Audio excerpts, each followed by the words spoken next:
For those of us that have passed through grief, we're not going to have any problem identifying with the people in the book of Ruth.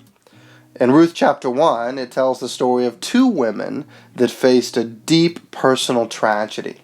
And I think that the narrator of this story intends for us to learn lessons from these two women of faith. And for this video, I want to focus on one of these women. Her name is Naomi. And I want to highlight the fact that she displayed in the first chapter of the book of Ruth a tremendous amount of faith. Now, a bit of context as we move forward. You see, the latest news that had made its way around the little town of Bethlehem was that Naomi had returned. You'd see it had been over a decade since she left her home in Bethlehem. And we're told that in the story, she left with her husband and her two sons because of a famine that was taking place in Bethlehem. And as a family, they chose to journey to the land of Moab. Now, they journeyed during what was an absolutely terrible time in Israel's history. It was during the time of the Judges.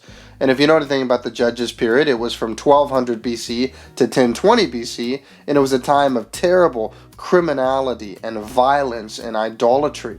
And not only was there a great deal of evil that was plaguing the nation of Judah, but there was also a terrible famine that was taking place in Bethlehem. And the response of Naomi's husband, Elimelech, was to take his wife and his two sons to Moab, since Bethlehem was facing a famine. Now, some commentators suggest that Elimelech was making a very sinful decision by moving his family to Moab.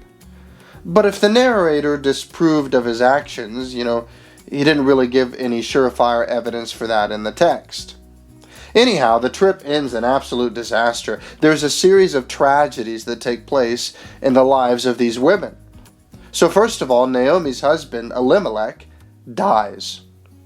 And if that were not bad enough, Naomi's two sons, Mahlon and Chilion, die as well. So not only has she lost her husband and her two children, but she's without any male protection in a male-dominated society. And Naomi decides to make a decision. Look at verse 6.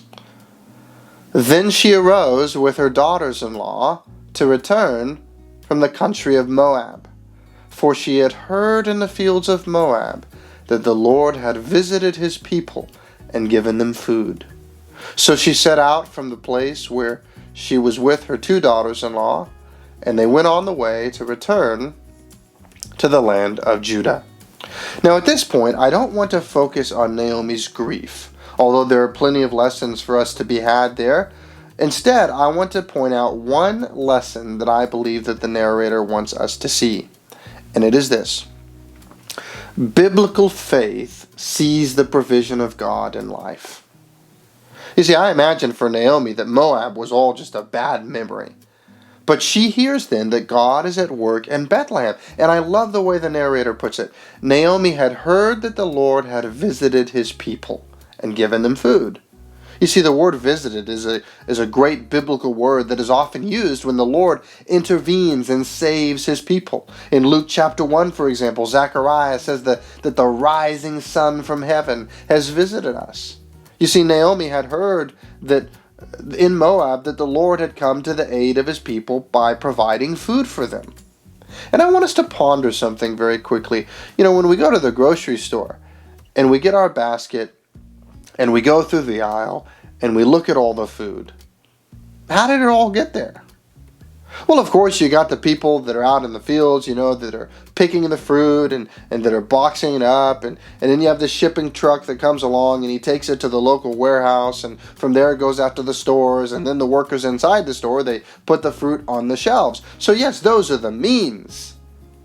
But make no mistake about it. It is God that stocks the shelves. Who gave you your house? Who gave you the good relationships that you have? Who gave you your car? Who gave you the money in your bank account? What little might be there, but who gave it to you? Parents, who gave you your kids? Grandparents, who gave you those wonderful little grandchildren that us fathers try to pass off to you any chance that we get? Who gave you your job? Well, what does the book of James say after all? That every good and perfect gift comes from the Father above. You see, we can learn a lot from Naomi in this passage. And one of the things that we can take for us as we think about this coming week and moving on is her acknowledgement that God is the one that provided. She had heard that God provided. You see, despite the tragedies of life, she doesn't forget to acknowledge who is in control. And do we talk like Naomi? You see, faith sees the provision of God in life. Faith understands that it's not simply human agents or human circumstances that are at work, but it is God that is at work and that He is providing. So as we think about our daily speech, as we think about what happens in our lives, let us always remember, when the bank account is full, it is God that is doing it. When we're able to get a meal, it is God that is providing. When we're going to the doctor and we're receiving the medicine, yes, the doctor is a part of it. Yes, the medicine is a part of it. But it is God that is the one that is providing these things. Faith sees that it is God that is the one that is providing. Well, thank you so much. God bless you in a way.